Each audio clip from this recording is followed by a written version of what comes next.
Assalamualaikum teman-teman, selamat datang kembali di channel Speaking Co, channel belajar bahasa Jawa Ngopo khusus untuk pemula. Oke teman-teman, di dalam video kali ini kita akan belajar tentang kalimat aktif. Nah, mungkin teman-teman mengalami keadaan seperti ini. Teman-teman sudah banyak hafal tentang kosakata bahasa Jawa Ngoko, tapi kok saya susah untuk mengungkapkannya menjadi kalimat, atau susah untuk mengomongkannya gitu teman-teman. Nah, semoga video kali ini dapat membantu teman-teman untuk mudah ngomong atau merangkai kata dasar menjadi kalimat dalam bahasa Jawa.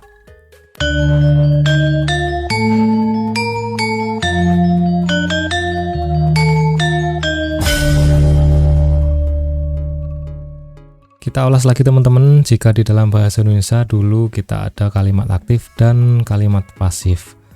Nah, pengertiannya adalah kalimat aktif adalah kalimat yang subjeknya aktif melakukan sesuatu. Sedangkan kalimat pasif adalah kalimat subjeknya dikenai sesuatu pekerjaan. Contohnya kalimat aktif, Budi menyiram tanaman. Nah, maka kalimat pasifnya tanaman disiram Budi. Pun dengan bahasa Jawa teman-teman, strukturnya sama dengan bahasa Indonesia. Jika dalam kalimat aktif bahasa Indonesia, SPO atau subjek predikat objek, Budi menanam bunga. Dalam bahasa Jawa ada jejer, waseso, lesan. Jejernya adalah Budi, waseso atau predikatnya adalah nandur, lesannya adalah kembang. Nah, di sini yang saya bilang tadi teman-teman, mungkin teman-teman itu banyak tahu atau hafal tentang kosakata Jawa, namun susah untuk mengungkapkannya atau susah untuk merangkainya menjadi kalimat. Misal teman-teman tahu tentang kata tandur, artinya adalah tanam. Nah, kemudian bingung bagaimana saya mengungkapkannya di dalam bahasa Jawa. Maka kalau dalam bahasa Jawa, jika kalimatnya adalah kalimat aktif, maka tandur itu berubah menjadi nandur. Kalau dalam bahasa Indonesia kan enak, tinggal ditambahi me, tapi belum tentu untuk bahasa Jawa. Ya, seperti ini. Tanam itu kata dasarnya menanam itu kata dasarnya adalah tanam. Kalau dalam bahasa Indonesia tinggal ditambahi me, tapi dalam bahasa Jawa belum tentu, nggak bisa kita tambahi me gitu teman-teman. Nah, ada perubahan-perubahan suara pada kata dasarnya, seperti tandur menjadi nandur. Itu artinya sudah menanam teman-teman.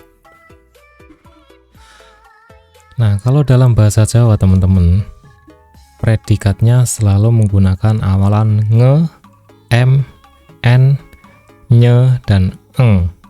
Nah, itu. Jadi kata dasarnya terkadang berubah menjadi depannya berubah menjadi nge, em, en, ny, eng. Itu dia udah berubah menjadi kalimat aktif teman-teman. Jadi kata dasar menjadi predikat. Contohnya seperti ini. Yang pertama, menggunakan awalan nge apabila predikat dengan kata dasar bersuku satu. Contohnya suku satu seperti ini. Hanya satu suara cet, bom, tik. Jadi untuk menjadi predikat kalimat aktif, dia tinggal ditambahi nge depannya ya. Ngecet, ngebom, ngetik. Nah, bedanya dengan bahasa Indonesia, kalau bahasa Indonesia kan tinggal ditambahi me depannya. Mengecat, mengebom, mengetik. Kalau bahasa Jawa cukup ngecet, ngebom, ngetik. Nah, ini untuk awalan nge. Selanjutnya, menggunakan awalan m apabila predikat memiliki kata dasar yang dimulai dengan huruf P, W, B, dan M. Contohnya kata dasarnya adalah pacul. Itu artinya cangkul. Nah, gimana untuk mengomongkannya? Misalkan Budi mencangkul tanah. Nah, jadi dia pacul ini P-nya berubah menjadi M. Pacul jadi macul. Itu dia sudah berubah dari cangkul menjadi mencangkul. Kemudian ada wenehi. Memiliki kata dasar yang dimulai dengan huruf W. Artinya beri. Maka untuk menjadi kalimat aktif, dia berubah menjadi menehi atau memberi. Ya. P sama W di sini hilang jadi M ya teman-teman. Terus kemudian ada baleni, artinya ulang. Kalau kita tambahi M, baleni artinya mengulangi. Ya. Nah, untuk P sama W ini memang dia melebur teman-teman. Jadi huruf P sama W-nya hilang. Jadi macul dan menehi ya. Terus untuk huruf B itu tetap. Jadi baleni tinggal nambahi belakangnya jadi baleni. Contoh selanjutnya, menggunakan awalan N apabila predikat memiliki kata dasar yang dimulai dengan huruf T, D, TH, dan J. Nah, contohnya seperti ini. Tutuk atau pukul. Maka dia menjadi kalimat aktif, predikatnya berubah seperti ini. Jadi nutuk. Deleng tambahi N jadi ndeleng, artinya menonton. Duduk gali ditambahi N menjadi duduk. Tari T-nya hilang jadi nari. Itu sudah kalimat aktif ya, menari. Kalau tari kan tarian itu ya. Kalau nari dia artinya melakukan kegiatan menari. Kalimat aktif ya teman-teman. Jupuk tambahi N depannya jadi njupuk, jadi mengambil. Nah, ini sudah jadi predikat semua teman-teman dari kata dasarnya. Nah, kita amati di sini huruf T sama huruf T teman-teman ya. Ini hilang. Berubah menjadi N, seperti tutuk menjadi nutuk. Tari menjadi nari. Nah, T-nya hilang ya teman-teman ya. Selanjutnya menggunakan awalan eng apabila predikat memiliki kata dasar yang dimulai dengan huruf K, G, R, dan L. Contohnya kukur. Kukur itu, ini kok tulisannya pukul. Kukur itu garuk ya teman-teman. Ini salah tulisan. Kukur atau ini garuk. Nah, gimana untuk menjadi menggaruk? Maka ditambahi eng. K-nya hilang ya teman-teman. Jadi ngukur. Gendong. G-nya tetap, ditambahi ang depannya menjadi menggendong. Ruat, ditambahi ang depannya menjadi meruat. Lamar, ditambahi ang depannya menjadi ngelamar. Nah, di keempat huruf ini teman-teman ada lagi penghilangan suara atau penghilangan huruf depannya ya. Kalau K itu ketemu ang atau menggunakan awalan ang, maka K-nya hilang. Kukur jadi langsung saja ngukur. Nah, itu untuk awalan ang teman-teman. Khusus untuk huruf atau kata dasar yang memiliki huruf depan K, G, R, dan L. Selanjutnya menggunakan awalan NY apabila predikat memiliki kata dasar yang dimulai dengan huruf S, C, dan NY itu sendiri. Contohnya sapu ya teman-teman. Ini seperti bahasa Indonesia sebenarnya. Sapu kalau bahasa Indonesia tinggal ditambahi men. Kalau dalam bahasa Jawa tinggal tambahi saja awalan NY. S-nya hilang ya teman-teman. Ada penghilangan lagi di sini. Jadi nyapu. Cokot sama seperti sapu, dia hilang ya teman-teman, C-nya jadi nyokot atau menggigit. Nah, itu sudah menjadi kalimat predikat teman-teman dan dapat digunakan di dalam rangkaian kalimat, tinggal menambahi subjek dan objeknya. Contoh seperti ini. Kata dasarnya adalah sapu.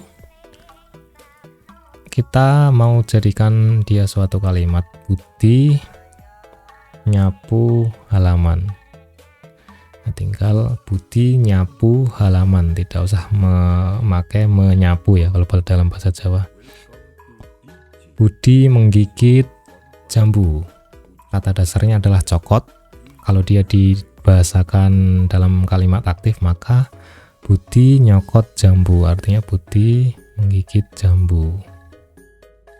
Nah, ini tadi penghilangan huruf depan ya teman-teman ya. Ada T, W, P itu melebur ya. Seperti tutuk tadi jadi nutuk ya. Wenehi tadi jadi menehi ya. Nah, bisa juga ditambahi belakangnya i teman-teman, predikat itu. Seperti kalau dalam bahasa Indonesia menggarui, ya kan, menggigiti, seperti itu. Dalam bahasa Jawa ini bisa juga. Misalkan seperti ini bakunya, Denny nyokot jambu. Tinggal tambah i saja nggak apa-apa. Kayak Denny menggigit jambu, Denny menggigiti jambu. Nah, dalam bahasa Jawanya Denny nyokoti jambu. Yeni Inka ngukur tangane, artinya adalah Yeni Ika menggaruk tangannya. Nah, apabila teman-teman mau merubahnya, Yeni Inka mengukuri tangannya. Nah, jadi Yeni Inka ngukuri tangane ya. Terus misalkan bagaimana dengan seperti bahasa Indonesia yang belakangnya kan. Contohnya seperti melihatkan, kemudian menidurkan. Itu kalau dalam bahasa ditambahi apa? Maka dalam bahasa Indonesia, dalam bahasa Jawa, predikatnya tadi atau wasesonya tadi tinggal ditambah ake ya teman-teman. Seperti melihatkan, itu tadi predikatnya ndeleng, belakangnya tinggal ditambah ake, jadi ndelengake. Menggendongkan misalkan, tadi predikat dasarnya nggendong, tinggal ditambah ake ya. Jadi nggendongake, maka artinya menggendongkan. Terus kemudian menggarukkan misalkan, tadi ngukur ya. Kalau dalam bahasa Jawa ngukur tinggal ditambah ake atau ngukurake ya. Bisa juga nanti kita bahas di dalam variasinya ake ini di dalam video tersendiri. Yang penting teman-teman ingat dulu strukturnya dalam kalimat aktif dalam bahasa Jawa seperti ini ya. Oke teman-teman, demikian materi tentang kalimat aktif. Semoga membantu teman-teman dalam berbahasa Jawa dan lancar untuk ngomong Jawa ngoko ya teman-teman ya. Nah, buat kamu yang baru menemukan video ini, jangan lupa untuk mengunjungi playlist channel Speaking Jawa ya teman-teman, biar tidak bingung urutan belajar bahasa Jawanya dari mana. Di situ kita ada 3 playlist ya teman-teman ya. Jadi playlist belajar dasar bahasa Jawa ngoko, playlist kosakata Jawa untuk memperkaya kosakata teman-teman, kemudian ada playlist tentang bedah ragu untuk belajar bahasa Jawa dari lagu-lagu Jawa. Demikian teman-teman, semoga bermanfaat. Wassalamualaikum warahmatullahi wabarakatuh.